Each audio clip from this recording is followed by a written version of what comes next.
Hello दोस्तों, नमस्ते, प्रणाम। मैं रंजना तिवारी आप सभी दर्शकों का अपने चैनल पर स्वागत करती हूं।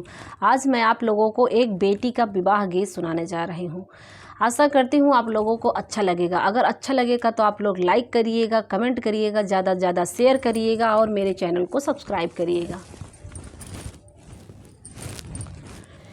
सुआवत रहाली मैं मैया जी के करवा, झझकी उठन भीनु सार के करे दुआरे मैया बाजन बाजाई, किया कर हुआई बियाह के करे दुआरे मैया बाजन बाजाई, किया कर हुआई बियाह।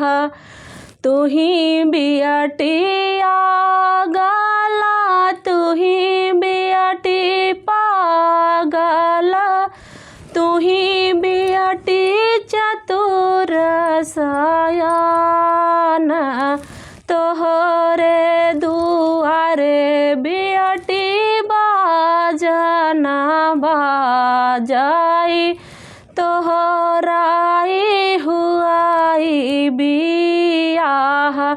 तोहरे दुआरे बियटी बाजन बाजाई, तोहराई हुआई बियाह।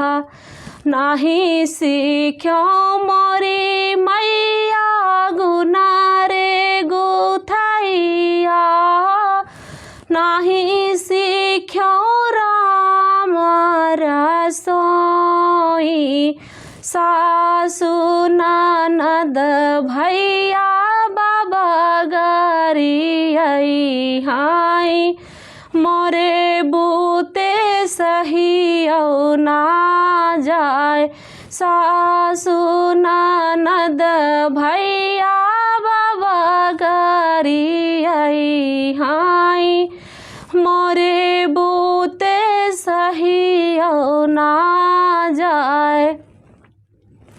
सीख लियो मोरी बेटी गुना रे गुथैया, सीख लियो राम रसोई, सासु ननद भैया बाबा गरी हाई, लैली हो अचारा पसार, सासु ननद भैया बाबा गरी हाई, लैली हो अचारा पसार।